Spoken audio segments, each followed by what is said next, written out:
बहुत साल पहले की बात है। सुंदरबन नाम का एक बहुत बड़ा जंगल था। उस जंगल में बहुत सारे जानवर मिलजुल कर रहते थे, जिनमें से दो दोस्त भी रहते थे। एक था कौवा और एक था हिरन। दोनों की दोस्ती बहुत गहरी थी। दोनों एक साथ जंगल में घूमते थे और मजे करते थे। जो मन में आया वो खाते थे और हमेशा तंदुरुस्त रहते थे। वो हर वक्त साथ रहते थे, साथ खाते थे और साथ रहते भी है। वो खाने के तलाश में दिन भर जंगल में घूमते रहते थे और शाम होने के बाद एक पेड़ के नीचे आश्रय लेते थे। कौवा पेड़ के ऊपर एक शाखा पर रहता था और हिरन पेड़ के नीचे एक गड्ढे में रहता था। इस प्रकार उन दोनों के दिन अच्छी तरह से बीतने लगे।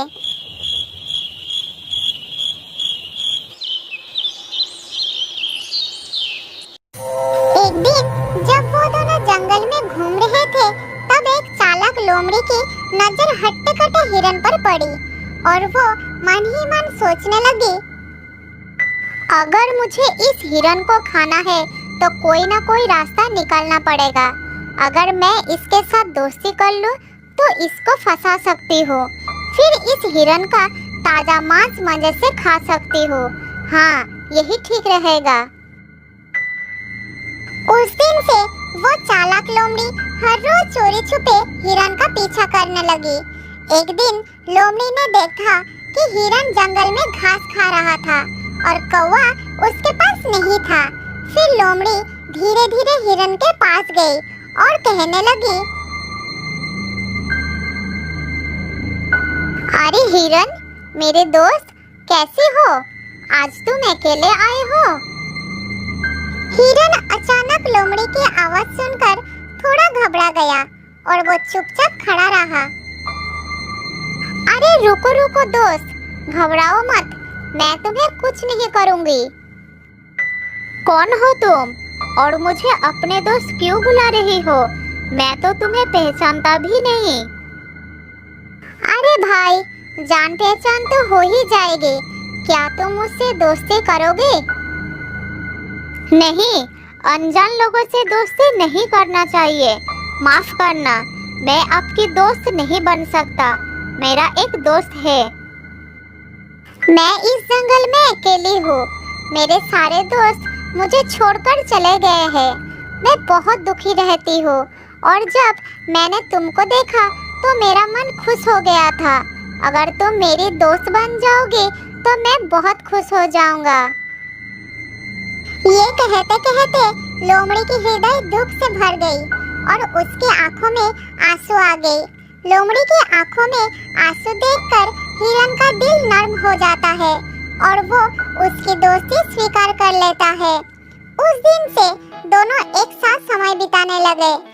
नए दोस्त को पाकर हिरन कौवे को बिल्कुल भूल जाता है। दोस्त हिरन, क्या तुम मुझे अपना घर दिखाओगे? मैं तुम्हारा घर देखने के लिए बहुत उत्सुक हूँ। ले चलो ना दोस्त। हाँ दोस्त, बिल्कुल ले जाऊंगा। तुम मेरे नए दोस्त, तुम्हें अपना घर दिखाने में कोई समस्या नहीं है। चलो मेरे साथ। हिरन लोमड़ी को साथ लेकर अपने घर के तरफ चलना शुरू किया।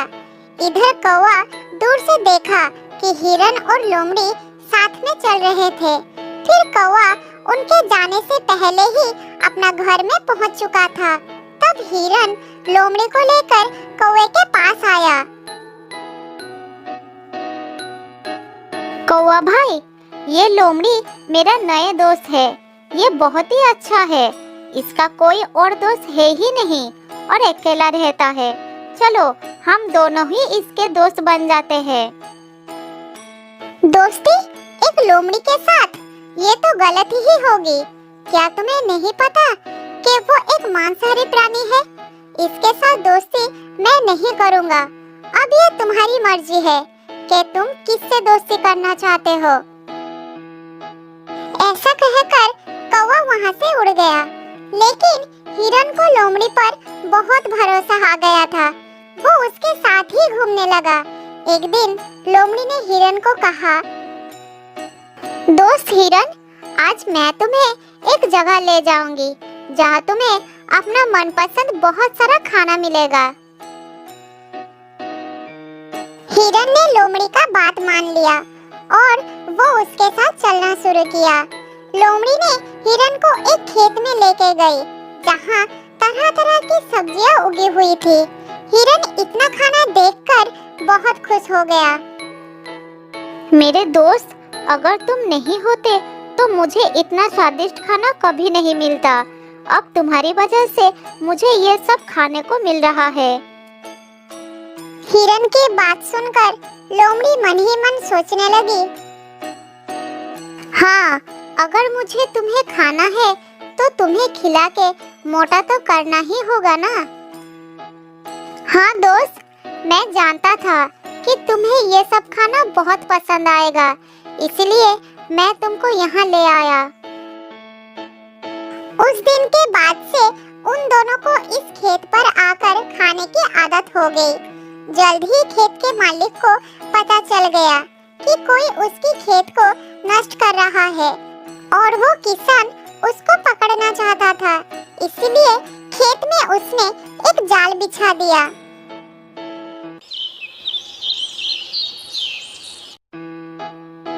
अगले दिन जब लोमड़ी और हिरन वहाँ पर आए, तब हिरन जाल में फंस गया और हिरन को इस हालत में देखकर लोमड़ी वहाँ से भाग गई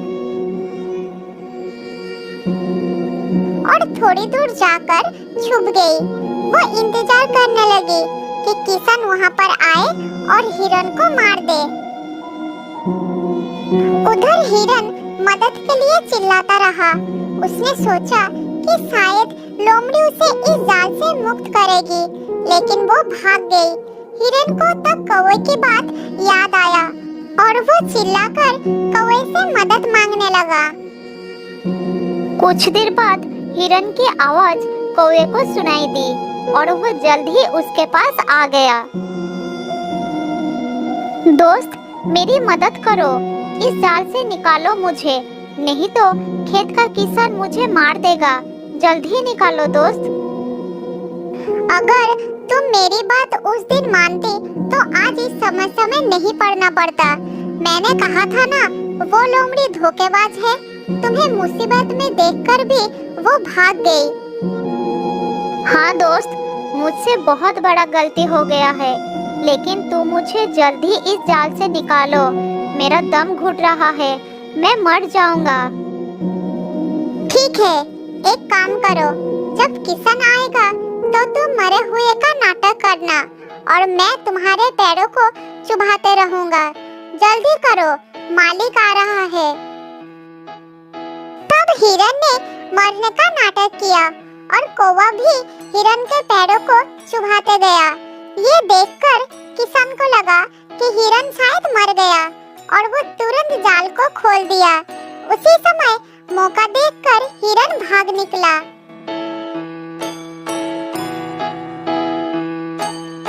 लोमड़ी दूर से ये सब देख रही थी। हिरन के भाग जाने से वो निराश हो गई।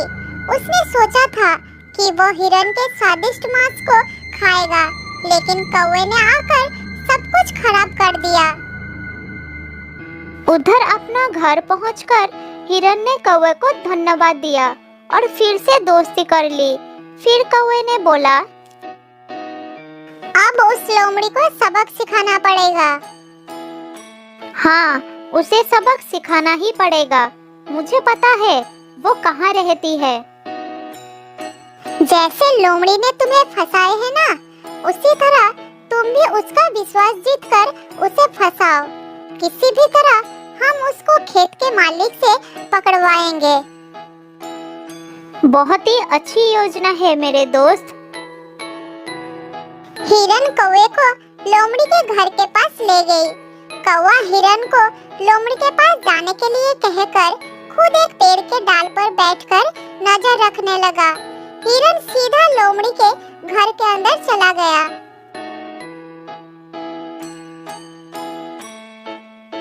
अरे दोस्त, तुम पहले की तरह मुझसे बात क्यों नहीं कर रही हो? तुम्हें पता है, उस दिन मैं किसान के जाल में फंस गई थी और भगवान की दया से मैं वहाँ से भाग निकला। सच में?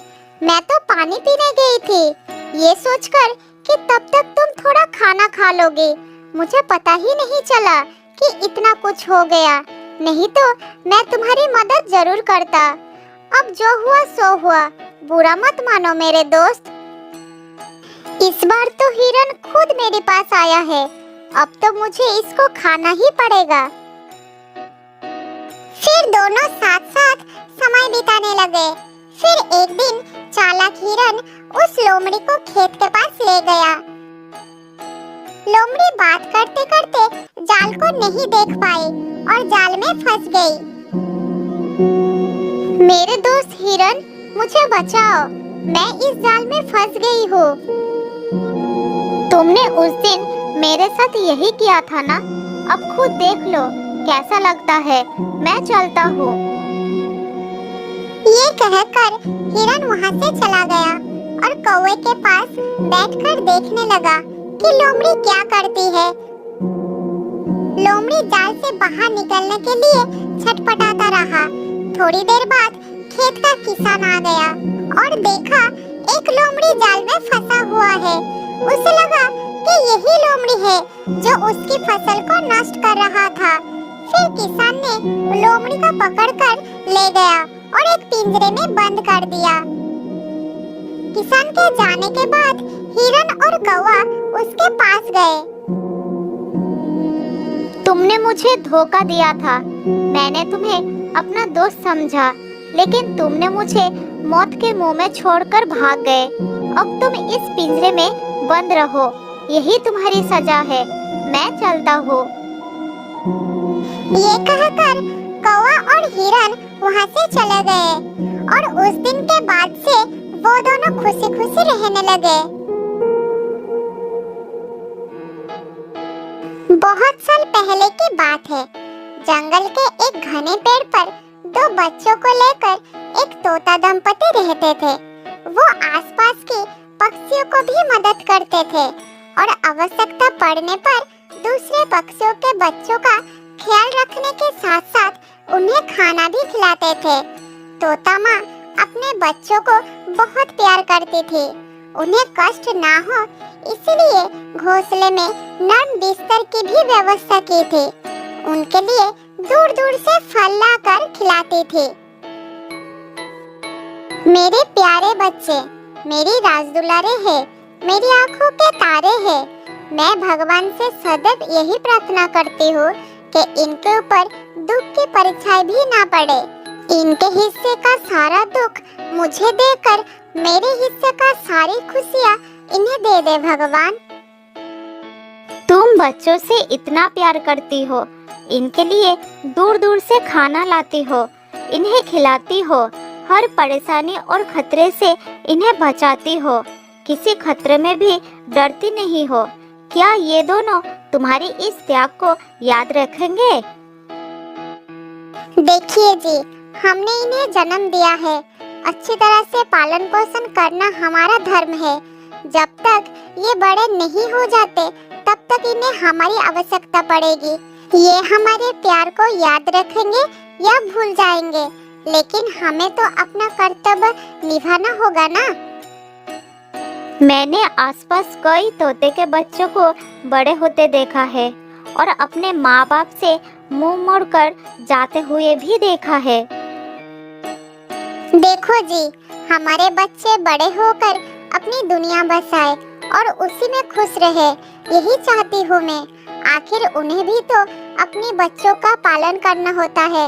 हमें अपने स्वार्थ के लिए उनसे कोई आशा नहीं रखनी है। आशा नहीं रखेंगे तो दुख भी नहीं होगा। तुम्हारी सोच बड़ी अच्छी है। तुम्हारी खुशी को किसी की नजर ना लगे, मैं यही चाहता हूँ। मैं तुम्हें और अपने बच्चों को लेकर आजीवन सुखी रहना चाहता हूँ। उन दोनों की बातें चल रही थी और पास के डाल पर बैठा हुआ एक कौवा सब सुन रहा था और मन ही मन जल रहा था। दूसरों की खुशियाँ उन्हें बर्दाश्त नहीं होती थी। ये तोते तो अपने परिवार में बड़े मजे कर रहे हैं। अपने आप को ना जाने क्या समझ रही है। इसे तो मजा चखाना पड़ेगा। कौवे ने इधर उधर नजर घुमाई और उसके दिमाग में एक योजना आई। पास के एक डाल पर मधुमक्खी का एक छत्ता था। छत्ते को देखकर कौवा सोचा, अगर मैं इस छत्ते पर टोका मारकर भाग जाऊं तो मधुमक्खियां बहुत क्रोधित हो जाएगी और वो सब छत्ते से बाहर आ जाएगी और सबसे पहले तोते परिवार को देखेगी। फिर मधुमक्खियां इस तोते की हालत बहुत खराब कर देगी। मुझे तो ये सोचकर ही बहुत आनंद हो रहा है। ये कहकर कौवा वहाँ से उड़ गया और उस छत्ते पर चोंच मारकर भाग निकला।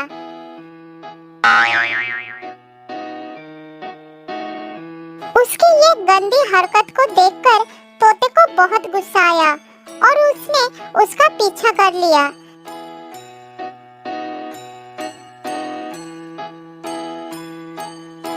इधर बहुत सारे मक्खियों को क्रोध आ गया। बाहर निकलते ही उन्हें तोता का परिवार नजर आया। तोता माँ ने झट से देख लिया। उसे अपने बच्चों की चिंता आ गई। माँ तोता अपने बच्चों को पूरी तरह से ढक लिया। फिर मधुमक्खियाँ वहाँ आकर माँ तोता को डंक मारने लगे। उसे बहुत पीड़ा हो रही थी, लेकिन डंक सहकर भी बच्चों को बचा रही थी।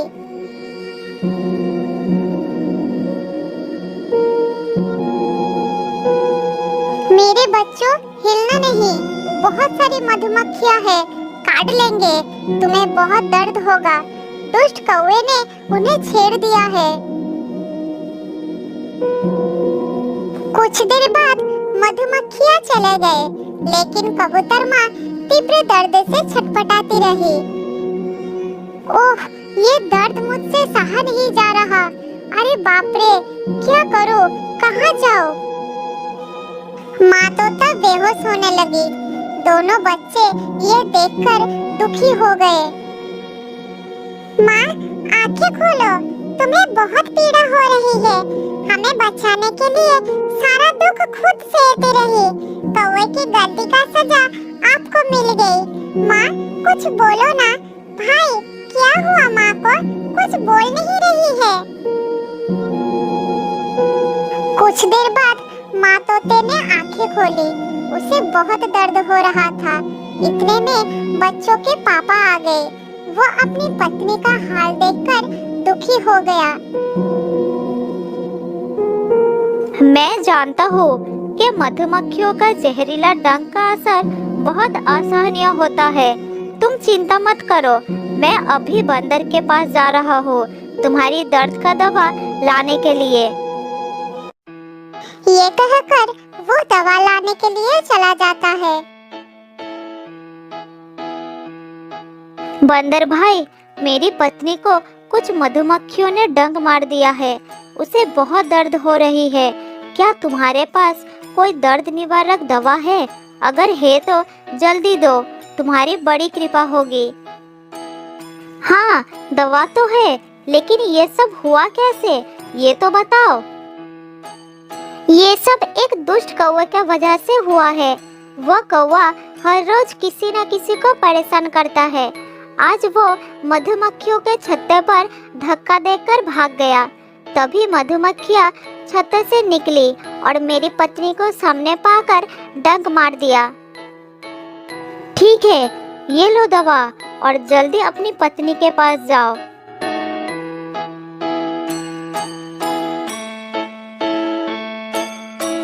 कुछ देर के बाद तोता दवा लेकर आ गया और उसने अपनी पत्नी को दवा खिला दी। थोड़ी देर के बाद माँ तोता को आराम हुआ। इसके बाद 2 दिन बीत गया।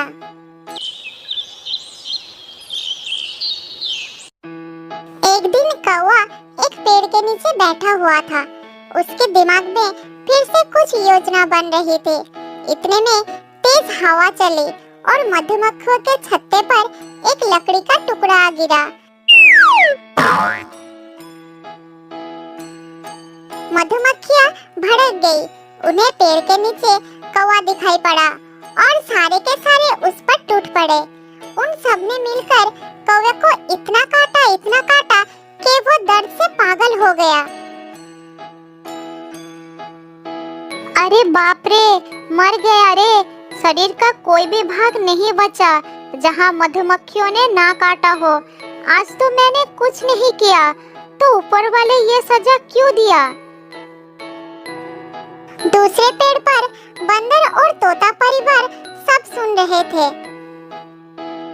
बारे शरीफजादे, तुम्हारे शराफत को तो सारे जंगल जानते हैं। 2 दिन पहले की शरारत भूल गए। आज तुम्हें तुम्हारी कर्म का ही फल मिला है। तोते का दर्द का इलाज तो मैं कर दिया, लेकिन तुम्हारे लिए मेरे पास और दवा नहीं है। अब तुम्हें सही सजा मिली है। बंदर भैया, माफ कर दो, साथ में दवाई भी दे दो। दया करो मुझ पर। जिंदगी में ऐसा काम कभी नहीं करूँगा। बहुत दर्द हो रहा है भाई, बचा लो मुझे। थोड़ा दवाई दे दो। तेरी किस्मत खराब है, दर्द की दवा खत्म हो गई है। नई दवा तैयार करने में 2 दिन लगेगा। तब तक तुम्हें ये दर्द सहना पड़ेगा। अब तुम्हें सच्ची शराफत से रहना पड़ेगा। कौवे को अपनी कर्म का सजा मिल चुकी थी। जो दूसरे को अहित करती है वो अपनी कर्म का सही दंड जरूर पाते हैं। जो अच्छे कर्म करते हैं वो उसका मीठा फल पाते हैं।